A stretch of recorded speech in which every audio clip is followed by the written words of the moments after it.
بسم اللہ الرحمن الرحیم۔ السلام علیکم، میں ہوں جاوید اقبال اور آپ دیکھ رہے ہیں پروگرام شاہراہ دستور۔ وزیر اعظم میاں شہباز شریف اس وقت سعودی عرب کے دورے پر ہیں اور آج ان کا کافی ایک مصروف دن رہا۔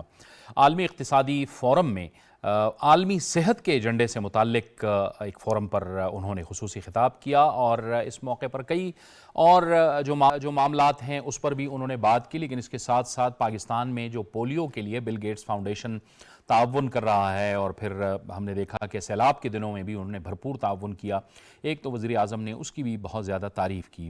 اس کے ساتھ ساتھ وزیر اعظم شہباز شریف سے سعودی وزیر صنعت اور وزیر سرمایہ کاری نے بھی خصوصی ملاقات کی اور جو اس وقت پاکستان اقتصادی لحاظ سے اور معاشی لحاظ سے جو اقدامات اٹھا رہا ہے اس پر سعودی عرب کی طرف سے اطمینان کا اظہار کیا گیا اور اس بات کا ایک بار پھر اعادہ کیا گیا کہ سعودی عرب پاکستان کے ساتھ جیسے کہ پہلے بھی مشکل وقت میں کھڑا رہا ہے، اب بھی وہ پاکستان کی اقتصادی ترقی کے حوالے سے، پاکستان کی معیشت کو بہتر کرنے کے حوالے سے سعودی عرب پاکستان کے ساتھ ہمیشہ کھڑا رہے گا۔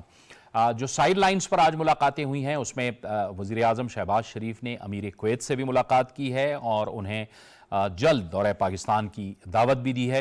اس کے ساتھ ساتھ وزیر اعظم شہباز شریف کی IMF کی سربراہ سے بھی ملاقات ہوئی ہے۔ ایک تو انہوں نے جو گزشتہ پروگرام تھا جس کی اب بھی ایک آخری قسط آنی ہے اس پر IMF کا شکریہ ادا کیا اور اس کے ساتھ ساتھ ایک نئے پروگرام میں جانے کے حوالے سے بھی انہوں نے IMF کی سربراہ کے ساتھ بات چیت کی ہے۔ اس کے ساتھ ساتھ وزیر اعظم شہباز شریف نے اسلامی ترقیاتی بینک کے صدر سے بھی ملاقات کی اور اسلامی ترقیاتی بینک کا جو ایک کردار ہے پاکستان کے ساتھ شراکت داری کا، تعمیر نو کا اور روزگار میں مدد کے حوالے سے جو ایک تعاون ہے اس کو بھی سراہا وزیر اعظم نے اور اس کے ساتھ ساتھ جو پائیدار ترقی کا حصول ہے اس میں اسلامی ترقیاتی بینک کا پاکستان کے لیے جو کردار ہے اس کی بھی تعریف کی۔ تو گویا انتہائی ایک مصروف دن گزرا ہے اور اب توقع کی جا رہی ہے کہ ظاہر ہے ولی عہد سے بھی ملاقات ہوگی اور پاکستان اور سعودی عرب کے درمیان جو تعلقات ہے، اسٹریٹجک شراکت داری ہے، اس کا ایک نئے دور کا باقاعدہ آغاز ہونے جا رہا ہے۔ تو آج ہم ان کے اس دورے کے حوالے سے بات کریں گے اور اس کے لیے ہمیں جوائن کر رہے ہیں اسٹوڈیوز میں ہمارے ساتھ موجود ہوں گے سینئر صحافی اور تجزیہ نگار جناب جاوید صدیق صاحب۔ جاوید صدیق صاحب آپ کو خوش آمدید کہتے ہیں۔ ماہر معاشیات محمود خالد صاحب ہمیں جوائن کر رہے ہیں۔ محمود خالد صاحب آپ کو بھی خوش آمدید کہتے ہیں اور ہمیں سابق سفیر جناب شاہد کیانی صاحب بھی جوائن کر رہے ہیں۔ شاہد کیانی صاحب آپ کو بھی خوش آمدید کہتے ہیں۔ لیکن سعودی عرب سے ہمیں خصوصی طور پہ جوائن کیا ہے ویڈیو لنک پر سعودی عرب میں پاکستان کے سفیر جناب احمد فاروق نے۔ احمد فاروق صاحب بہت شکریہ آپ کا، آپ کے وقت کا۔ آپ یقیناً بہت مصروف ہیں، وزیر اعظم صاحب وہاں پہ موجود ہیں، بڑی اہم ملاقاتیں ہو رہی ہیں۔ احمد فاروق صاحب آپ بتائیے گا، آج کا دن بڑا مصروف رہا وزیر اعظم صاحب کا، اگر آج کے دن کا آپ خلاصہ کریں گے تو کیسے کریں گے؟ جی بسم اللہ الرحمن الرحیم۔ جاوید صاحب آپ نے بالکل درست فرمایا کہ وزیر اعظم صاحب نے آج انتہائی ایک مصروف دن جو ہے ریاض میں گزارا، جس کے اندر ان کی عالمی اقتصادی فورم میں شرکت ہوئی اور اس کے علاوہ سعودی قیادت کے ساتھ اور مختلف ان کے جو منسٹرز ہیں ان کے ساتھ ان کی ملاقات ہوئی۔ پھر IMF کی سربراہ سے بل گیٹس کے ساتھ اور اسلامک ڈیولپمنٹ بینک کے ساتھ ان کی ملاقات ہوئی اور اس کے علاوہ امیر کویت سے ان کی ملاقات ہوئی۔ تو وزیر اعظم صاحب کو آپ جانتے ہیں، ان کا جو ہے بہت فوکس ہے اس وقت کہ پاکستان کے جو اس وقت مسائل ہیں، خاص طور پہ معاشی مسائل ہیں، ان کے اوپر ان کی توجہ ہے کہ ہم اس کو کس طریقے سے حل کریں اور یہ تمام ملاقاتوں کا جو مرکز تھا، جو فوکس تھا، وہ اسی حوالے سے تھا۔ ابھی آپ کے علم میں حالیہ پچھلے ہفتے ہی سعودی ایک سینئر وزارتی ڈیلیگیشن نے پاکستان کا دورہ کیا تھا اور اس میں مختلف جو ہمارے دو طرفہ پروجیکٹس ہیں ان پہ تبادلہ خیال ہوا تھا۔ تو جو یہاں پہ ملاقاتیں ہوئی یہ ان کا فالو اپ ہے کہ ہم اس کو آگے لے کے کیسے چلیں، اور جو ایک اسٹیٹمنٹ جوائنٹ اسٹیٹمنٹ ایشو ہوئی تھی وزیر اعظم صاحب کے گزشتہ دورے میں سعودی عرب کے، کہ سعودی عرب $5 ارب کی سرمایہ کاری جو ہے انیشل کرنا چاہتا ہے، تو اس حوالے سے یہ پروجیکٹ جو ہیں وہ بڑی اہمیت رکھتے ہیں، اور ان کے اوپر جو ہے یہ فوکس ہے کہ اس دورے کے دوران مزید اس پہ جو ہے گفتگو ہو اور ان کو ہم پایہ تکمیل تک پہنچا سکیں۔ احمد فاروق صاحب، جیسے کہ آپ نے خود بھی فرما دیا اور ہمیں بھی معلوم ہے کہ جب سعودی وفد یہاں آیا تھا، انہوں نے یہاں SIFC کے حکام سے ملاقات کی اور حکومتی ارکان سے ملاقات کی، انہیں یقین دہانی بھی کرائی گئی، ایک انویسٹمنٹ کے حوالے سے جوائنٹ وینچرز بھی ان کے سامنے پیش کیے گئے۔ تو سعودی جو وفد تھا وہ بڑا مطمئن نظر آیا پاکستان کی جو پاکستان کا ہوم ورک تھا۔ یہی گرم جوشی اب بھی ہم دیکھ رہے ہیں، جو وزیر صنعت نے ملاقات کی وزیر اعظم صاحب سے، وزیر سرمایہ کاری نے ملاقات کی، اور اس عزم کا اعادہ کیا جا رہا ہے کہ پاکستان کے ساتھ ایک اقتصادی شراکت داری اور پاکستان میں سرمایہ کاری کے حوالے سے اور نئے وینیوز کا بھی انتخاب کیا جائے گا۔ یہ گویا ایک کمٹمنٹ ہے کہ سعودی عرب ہمیشہ سے پاکستان کے ساتھ مشکل وقت میں کھڑا رہا ہے اور اس نے اس عزم کا دوبارہ بھی اعادہ کیا ہے۔ جی بالکل درست آپ فرما رہے ہیں، اور یہ اس بات کا اعادہ جو ہے ہائیسٹ لیول سے کیا جا رہا ہے۔ سعودی عرب کے جو ولی عہد ہیں شہزادہ محمد بن سلمان، ان کی طرف سے ہے اور ان کی تمام ٹیم کی طرف سے ہے کہ جو فوکس ہے وہ پاکستان کی معیشت کو اس میں استحکام پیدا کرنا اور اسے ترقی کی راہ پہ گامزن کرنا، اور ان کی طرف سے ہمیں یہ بڑا واضح پیغام ہے کہ وہ پاکستان کی ترقی میں سعودی عرب کی ترقی دیں، اور اسی لیے وہ ان اپرچونٹیز کے اوپر کام کرنا چاہ رہے ہیں کہ جس سے پاکستان کی معیشت جو ہے وہ آگے چلے، اور جن مشکلات کا ہم آج کل سامنا کر رہے ہیں گزشتہ کئی سالوں سے، ہم اس سے نکلیں اور ایک ترقی کی راہ پہ جو ہے آگے گامزن ہوں۔ احمد فاروق صاحب، سعودی عرب میں بھی بہت بڑی ڈیولپمنٹ ہو رہی ہے۔ ولی عہد محمد بن سلمان صاحب کا جو ایک ویژن ہے اس کے مطابق بہت بڑی ڈیولپمنٹ ہو رہی ہے، اور گرین انیشیٹیوز وہاں پہ، تعمیرات کا کام۔ پاکستان پہلے ہی جو سب سے زیادہ پاکستان کی جو لیبر ہے، جو پاکستان کی جو اوورسیز ہے تعداد، وہ سعودی عرب میں ہے، اور وہاں سے بہت بڑا زر مبادلہ پاکستان آتا ہے۔ مزید بھی مواقع موجود ہیں سعودی عرب کے اندر پاکستانیوں کے لیے ملازمت کے حوالے سے آپ کے خیال میں؟ جی بالکل، آپ جاوید صاحب آپ نے درست فرمایا کہ جو سعودی عرب کی اس وقت ویژن 2030 ہے، اس کے تحت یہاں پہ بہت بڑے پیمانے پہ کنسٹرکشن کے پروجیکٹس چل رہے ہیں، انفارمیشن ٹیکنالوجی پہ ان کا بڑا فوکس ہے، ٹورزم کی جو انڈسٹری ہے اس کے اوپر بڑا فوکس ہے، اور ان تمام شعبوں میں پاکستان کو اپنے جو ہے ہیومن ریسورس کو ایکسپورٹ کرنے کے مواقع موجود ہیں۔ ضرورت اس بات کی ہے کہ ہم اپنے ورک فورس کو بہتر ان کی ٹریننگ کریں اور اس بات کے لیے تیار کریں کہ جو یہاں پہ ملازمت کے مواقع ہیں ان کا ہم بہتر طور پہ استعمال کر سکیں، اور اس کے ذریعے سے ہم یقیناً کئی گنا زیادہ ذرائع مبادلہ جو ہے وہ ہم کما سکتے ہیں اگر صرف ہم اس بات پہ فوکس کریں کہ ہم اپنے لوگوں کی ٹریننگ جو ہے اس کو بہتر کریں۔ احمد فاروق صاحب، جب وزیر اعظم صاحب کی ملاقات ہوگی کراؤن پرنس سے، محمد بن سلمان صاحب سے، تو ہم یہ بھی توقع کر رہے ہیں کہ آئندہ کچھ ہفتوں میں، آنے والے وقت میں، کراؤن پرنس محمد بن سلمان صاحب پاکستان کا بھی دورہ کریں گے، اور یہ دورہ بھی بڑا اہم ہوگا۔ جی بالکل، کراؤن پرنس کا دورہ جو ہے وہ بہت عرصے سے ڈیو ہے، اور مختلف وجوہات کی وجہ سے جو ہے وہ پوسٹ پون ہوتا آیا ہے، اور یہ ہماری خواہش ہے، اور اس طرف ہم جو جتنا بھی یہ کام اس وقت ہو رہا ہے معاشی تعلقات کو بہتر کرنے کے لیے، تو وہ بھی اسی کوشش کا حصہ ہے کہ جب ولی عہد پاکستان کا دورہ کریں تو اس دورے کو ہم سبسٹینٹو بنائیں، اور اس میں ریزلٹ اورینٹڈ ہونا چاہیے کہ اس کے اندر ہم کنکریٹ جو ہیں پروجیکٹس وہ اس کے اوپر سائن کریں۔ بہت بہت شکریہ، بہت بہت شکریہ احمد فاروق صاحب آپ کا۔ پاکستان کے سفیر سعودی عرب میں احمد فاروق صاحب ہم سے تفصیل سے گفتگو کر رہے تھے، اور وزیر اعظم شہباز شریف صاحب سعودی عرب میں موجود ہیں۔ آج ان کی جو مصروفیات ہیں اس حوالے سے انہوں نے تفصیل سے بتایا، اور کافی پر امید نظر آ رہے ہیں کہ پاکستان کے لیے آنے والے دنوں میں معاشی لحاظ سے سعودی عرب سے بہت اچھی خبریں ہیں۔ گفتگو کو آگے بڑھاتے ہیں، شاہد کیانی صاحب احمد فاروق صاحب کی بات آپ سن رہے تھے اور آپ دیکھ بھی رہے تھے. فرمائیے گا, آپ کو آج لگا کہ وزیر اعظم صاحب, پاکستان کی ٹیم بڑی تیار نظر آئی, جو ملاقاتیں ہوئیں اور مختلف فورمز کے دوران ظاہر ہے پاکستان کی جو ٹیم تھی وہ پوری تیار نظر آئی اپنا موقف دنیا کو بتانے کے لیے؟ دیکھیں جی, ہمیشہ ایسی کانفرنسز, یہ کیا نام, جو اکنامک فورم ہے, ورلڈ اکنامک فورم, اس کی جو کانفرنسز جو ہوتی ہیں, جب بھی ہوتی ہیں, تو یہ عام طور پہ جنوری میں ہوتی ہیں سوئٹزرلینڈ میں. اب یہ یہاں ہوئی ہے.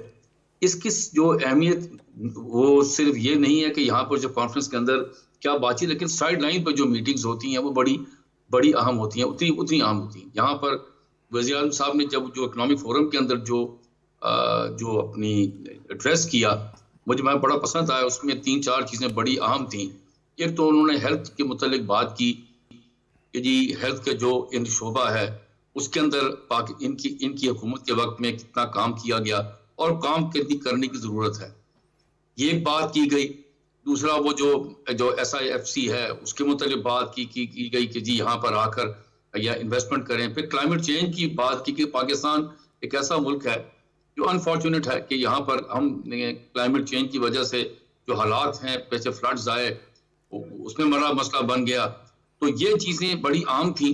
پھر سائڈ لائنز کے اوپر IMF کے جو مینیجنگ ڈائریکٹر ہیں, لیڈی ہیں, ان کے ساتھ بات چیت ہوئی. پھر آگے کی بات کی گئی کہ جی کیسے ہم نے اس کو کرنا ہے.